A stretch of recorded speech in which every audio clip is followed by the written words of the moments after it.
절대전략입니다. 토마토 투자클럽 김정수 전문가 연결돼 있습니다. 안녕하세요. 네, 안녕하세요. 반갑습니다. 정수투자 김정수 전문가입니다. 네, 그러면 오늘 장 한마디 어떻게 잡으셨어요?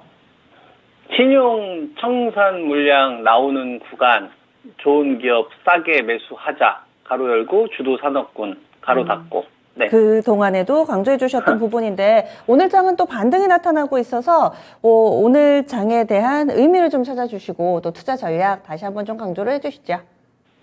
오늘 장의 반등의 의미는 안 갖고 있습니다. 시장 반등 관련돼서 별로 관심이 없어요.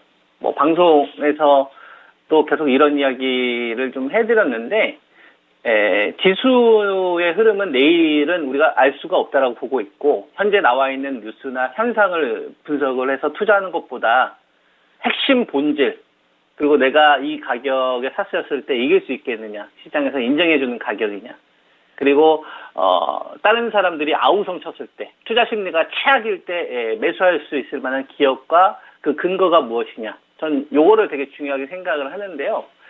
지난주 금요일 방송, 그 다음에 이번 주 월요일 수요일 통해서 제가 여러분들에게 제시해드린 전략은 2850과 2650은 박스권 전략을 제시를 해드리면서 이번 안기준은 파생 쪽의 손익구조, 특히 이 신용 물량, 그죠? 이 반대 매매, 이게 투매로 나올 수 있는 상황을 만들었으니, 요거죠, 요거. 그죠? 그 당시에 이제 꺾이지 않았었죠. 이 나오는 구간이 있었으니 여기서 아마 악재나 공포가 하늘을 좀 찌를 거다. 그래서 사람이 거의 그 멘탈이 흔들릴 정도로, 말도 안 나올 정도로, 이렇게 숨이 이렇게 턱 이렇게 막힐 정도로. 이런 흐름들이 만들어졌을 때 저는 매수하자 전략을 제시했었잖아요. 좋은 기업, 투매 발생 구간, 역발상 전략. 그래서 그동안 좀 기다렸던 기업들, 가격대들 다 이야기했었고, 그게 저점은 아니라고 하더라도 그 구간에서는 저는 매수를 해야 된다고 보거든요. 종목마다 차별은 좀 해야 되겠죠. 실적도 다르게 나오고 2, 3분기에 대한 업황도 달라지게 되는 거니까 이건 선별 능력이 되게 중요하다라고 보는 겁니다. 그리고 하락적으로 저는 보지 않거든요. 박스권으로 보지. 시장이 어디까지 빠질까에 대해서 여러분들은 관심 있죠? 저는 관심 1도 없어요. 왜냐하면 전 못 맞춘다고 생각하거든요. 시장을 이길 수 없다고 생각합니다. 대신 어느 기업을 어느 가격대 사면은 내가 배짱 부리고 사도 이기겠구나. 이거에 대한 밸런스만 맞추면 되겠구나. 이런 게 저는 이제 포인트라 보고 있고, 유가가 93달러가 좀 붕괴되느냐 여부가 프리미엄 출시일지 이걸 결정할 것 같고요. 국채 수익률의 변화가 있더라고요. 2년물하고 이제 10년물 같은 경우도 이제 고점에서 좀 빠지는 흐름이 나오고 있는 것 가운데 단기차 한 3년물 정도만 미국채 쪽에서 그 단기 베팅 자금들이 나오고 있는 걸로 봤었을 때, 투매가 좀 남아있는 주식이 일부 있을 수 있겠구나. 이 정도만 좀 파악을 좀 하고 있고, 적극적으로 그동안 좀 기다리셨던 분들, 꼭지에서 사거나 아니면 주도산업군이 아닌, 제가 여러분들한테 이야기했던 게 주도산업군 4개예요. IT, 반도체, 배터리, 조정이 나면 이쪽을 제일 먼저, 그래서 가격대도 이야기해드렸고, 그리고 언택트 게임즈, 폭락 많이 기다렸었지 않습니까? 기준가격도 알려드리고, 그죠? 그 다음에 바이오제가 3총사 신호 나오기 전까지는 찐 신호 아니다. 이 전략이 지금 벌써 몇 개월입니까? 2개월, 3개월 됐잖아요. 그리고 나머지 주도산업군이 아닌 거, 이런 거는 여러분들이 비중 많이 실으시면 안 되죠. 힘든 사람들은 꼭지에서 샀거나 주도산업군의 비중을 몰빵했거나 신용을 한 사람들이 힘든 거지, 지금 구간에서 배터리나 IT 반도체나 소부장을 한다거나 이런 쪽을 기다렸다고 공략하시는 분들은 지금 같은 구간이 기회로 보여야 됩니다. 이슈에 쫓아다니지 마세요. 좋은 기업 사면 돼요. 종목들에 대한 전략으로 한번 좀 가보면, 삼성전자는 66,000원하고 67,000원은 적자대의 밸류다. 사면 돼요. 추가 매수하거나 단가를 낮추시면 되는 거고, 그 다음에 이기는 자를 보고 있는 거고, 하이닉스는 10만원 안 왔네요. 그죠? 10만원 깨졌을 때 기대 수익률이 높다고 했는데, 만약에 하이닉스가 기회를 안 주면 제가 소부장 하자고 했지 않습니까? 여러분들한테. 그죠? 38,000원 밑에서 잡아라. 원익 IPS. 그죠? 26,000원 오면 잡아라. 패스. 이유가 뭡니까, 이유가? 장비 발주 때문에. 장비 발주로 먹고 사는 업체들이 이게 더 중요한 거지, 해외 시장 변수 나온다고 해가지고 그거 여러분들 다 맞출 수 있어요? 괜히 스트레스만 생기지? 그죠? 그리고 이거 못 샀으면 소부장 하자고 했잖아요. 한솔 케미칼 22만원, 23만원 이기는 자리다. 이거 나중에 호재 나오고 장대 항목 나와서 한 27만 원, 28만 원 나오면 그때 아마 매수 추천이나 목표치 상향 이런 긍정적인 레포트 나올 수 있어요. 그때 팔아야 됩니다, 여러분. 호재 나올 땐 팔아야 되는 거고 관심 없을 때 사야 되는 거예요. 솔브레인하고 그다음에 동진 세미캠. 제가 여러분들한테 이야기했던 소지업체들 잘 보세요. 솔브레인 전저점 깨졌었을 때 여러분들 추천드렸었어요. 우리가 차트 보면 손절해야 되잖아요. 손절은 다른 사람이 하라고 하고 실적 보고서 좋은 기업은 사면 되는 거예요.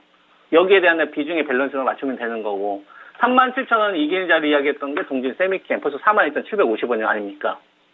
반도체에 관련된 섹터가 이번 구간에 메인이라고 보면 되고 42만 원대 따라가지 말고 39만 원 깨졌을 때 그죠? 에너지 솔루션 42만 원대 굳이 따라갈 필요 없잖아요. 39만 원 최근 들어서 이제 흔들리는 흐름들이 나왔는데 이 구간에서부터는 매수로 접근을 해야 된다. 이렇게 보고 있는 겁니다. 이유는 나중에 이제 자세하게 이야기해 드릴게요. 그 다음에 언택트 관련된 주식들하고 게임주 관련되어서 카카오 게임즈 기다렸다가 사자 54,000원대 이야기 해드렸지 않습니까? 이게 저점인지 아닌지 저 모르겠어요. 근데 이건 저만 모르는 게 아니라 시청자님도 모르고요. 기관 투자가들 다 몰라요. 누구만 알 수 있냐면 투자 주체만 알 수 있는 거예요. 근데 우리가 그건 알 수 있어요. 블록체인이나 P2E 게임 관련돼서 여러 가지 악재 요인들이 되게 많았잖아요. 그래도 P2E 게임이나 가상화폐가 급락이 됐다 하더라도 그 블록체인에 대한 프리미엄이 빵일 수는 없습니다. 빵인 자리가 54,000원. 그래서 이기는 자리. 그죠? 위메이드 69,000원 기다리자. 이게 저점인지 아닌지 모르겠어요. 근데 이기는 자로 봅니다. 시장에서 인증해주는 가격이에요. 적자대 밸류거든. 위메이드가 적자 났습니까? 그렇지 않잖아요. 미르포 글로벌로 어쨌건 흥행을 했잖아요. 그죠? 이거 10만원대 중반대부터 이야기 해줬던 것 같고, 기다렸다 사자. 가격 왔으면 왜 망설입니까? 그죠? NC소프트 같은 경우도 여러분들에게 제시해드린 게 42,000원하고 이제 47만원 양봉이 만들어지면 이제 첫 번째 기준 양봉이 만들어지는 거예요. 이게 좀 이번 주까지 안착이 되는지 되게 중요할 것 같아요. 그거에 따라서 이제 꼬리의 발생 여부에 따라서 등업이 될지가 결정이 될 것 같다. 이런 말씀 좀 드리겠고, 그리고 앵커님 시간이 얼마나 있을까요? 네, 여유 있습니다. 한 5, 6분 정도 있어요. 예. 5, 6분 정도 있으면은 제가 바이오제약 이야기 해드릴게요. 셀트리온, 삼총사의 신호를 계속 이야기하고 있습니다. 셀트리온, 그 다음에 삼성 바이오로직스, 그 다음에, SK 바이오사이언스. 바이오제약을 보면, 삼성 바이오로직스나 SK 바이오사이언스나 셀트리온을 제외하고 나머지 중형주들이 되게 많아요. 그죠? 근데, 제가 이런 개념으로 여러분들한테 말씀을 좀 드리죠. 베팅 자금이 들어온다면, 중심부에 있는 주식부터 살려놔야 된다 이겁니다. 우리가 반도체라고 한다면 삼성전자하고 하이닉스를 죽인 상태에서 소부장 전략을 세울 수가 없는 거고, 내가 뭐 포스코 케미칼이나 SKC나 LNF나 이런 전략을 세우려면 어쨌거나 에너지 솔루션이나 삼성 SDI나 아니면 미국에 있는 테슬라나 이 기업이 살아있는 상태에서 전략을 세울 수 있는 거거든요. 마찬가지다 이거죠. 최근 들어서 롯데그룹이 이 CDMO 관련된 사업을 좀 진행을 하는데 그러려면 삼바하고 셀트리온, SK 바이오사이언스에서 동조가 나올 때까지 기다려야 된다고 봅니다.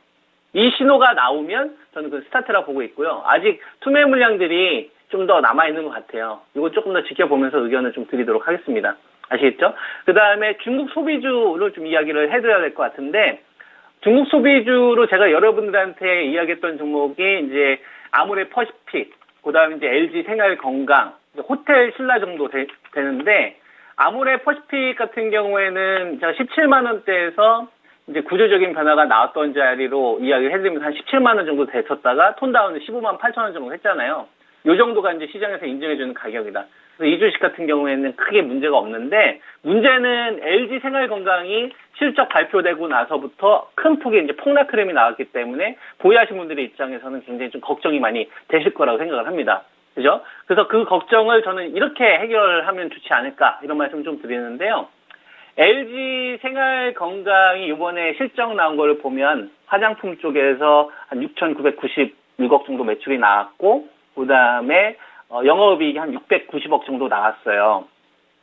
690억. 그 다음에 생활용품이 5,526억 매출이 나왔고 552억 정도의 뭐가 나왔냐면은 이제 영업이익이 나왔죠. 그죠? 어쨌거나 이제 중국 쪽 관련된 큰 폭의 이 적자가 발생이 됐기 때문에 큰 폭의 이제 역성장을 했기 때문에 시장에서 이제 깜짝 놀라서 이것 때문에 이제 마이너스가 됐던 거거든요. 즉 이렇게 되면서 화장품이 차지하고 있는 이 매출 비중이 40% 초반대까지 꺾이는 이런 흐름들이 나온 겁니다. 그러면 우리가 그런 생각을 할 수 있잖아요. 망할까? 그죠? 망할까? 망하지는 않을 것 같아요. 일단 제 생각에는. 네, 왜냐하면 코카콜라 사람들이 계속 먹을 것 같고 그다음에 빨래 계속 할 것 같고 세제 이빨 닦을 것 같아요. 제가 문제가 되는 걸로 보이는 거는 이 초록색으로 보이는 게 뭐냐면은 이 초록색으로 보이는 신용 물량이에요. 남한테 이제 빌린 돈. 요게 청산이 아직 덜 됐기 때문에 이런 흐름이 저는 나오는 거라고 봅니다. 네, 요 물량이 청산되는 과정들이 조금 더 진행돼야 되지 않을까? 그래서 이번에 추가적인 이 공포가 나오는 게 아니냐, 이런 말씀 좀 드리겠고, 그래서 제가 제시해 드릴 수 있는 건 뭐냐면, 화장품이 역성장을 하면서 시장에서 프리미엄을 진행을 했으니, 그러면 화장품이 망했다라고 생각을 한번 해보자 이겁니다. 그러면 화장품이 망했을 때의 밸류만 적용을 하면 된다 이거죠. 그러니까 LG생활건강에서 화장품 관련된 매출이 지금 이제 40% 초반대까지 떨어졌고, 나머지 뭐 생활용품이나 음료, 그죠? 그러면 이제 화장품이 뭐 매출이 빵일 수는 없을 거 아니에요. 앞으로 뭐 역성장이 되더라도. 그러니까 그냥 화장품이 없다라고 생각을 해버리는 거예요. 그래서 앞으로 얘네들은, 그 세제라든지, 코카콜라라든지, 요런 쪽에서만 돈만 벌어보자. 그 밸류만 한번 계산을 해보자. 그래서 해보니까 그 가격대가 한 73만원 정도 나오더라고요. 73만원 정도? 73만원 정도가 나오고, 이전에 제가 여러분들한테 제시를 해드렸던 가격대가 88만원 정도로 그때 톤다운을 좀 시켰거든요. 그러면 이렇게 활용을 하면 좋을 것 같아요. 88만원 이전에 73만원 회복되기 전까지는 신용 물량이 청산이 되니까 추가 매수를 하고 싶으신 분들은 74만원이 회복이 돼서 신용 물량이 떨어질 때까지 기다렸다가 하셔라. 이 방법을 하나 좀 제시를 하겠고, 그 다음에 88만원이 안 치게 되면 이걸 하나의 꼬리로 인정을 해서 113만원까지의 목표치를 유지하면서 가져가는 것이 지금 현재 구간에서 LG생활건강을 가지고 있는 분들이 대응하는 게 좋은 선택이 아닐까. 이런 말씀 좀 드리도록 하겠습니다. 네, 이렇게 이제 제가 답변을 좀 드릴게요. 그리고 그 호텔 신라도 기준을 좀 말씀을 좀 드리면, 지난번에 제가 가격을 얘기했는지 안 했는지 정확히 기억이 안 나요. 이번에 위드 코로나 관련돼가지고 시장에서 그 봉쇄 조치와 관련된 이런 피해와 관련돼서 되게 좀 우려가 깊잖아요. 그래도 호텔 신라는 더 이상 2020년도 이런 시기만큼 사업이 절단할 것 같지는 않다는 거죠. 제가 봤을 때. 그러니까 엄청나게 좋아질 것 같지는 않지만 2020년도 전시계 이 봉쇄돼가지고 그냥 사업을 못할 정도로 어려워지기는 좀 어렵다. 그래서 호텔 신라가 대규모로 적자 났었을 때 밸류를 한번 계산을 해보니까 72,000원대에서 71,000원 정도 나옵니다. 그러니까 이 가격 이하에서 나오면은 그때는 좀 매수로 접근을 하는 게 맞지 않을까. 이런 식으로 중국 소비주에 대한 종목 코멘트도 함께 말씀을 좀 드리도록 하겠습니다. 네, 알겠습니다. 지금 이쪽으로는 좀 어려운 분들도 계실 텐데 전략 참고해 볼게요. 말씀 고맙습니다. 네, 감사합니다. 네.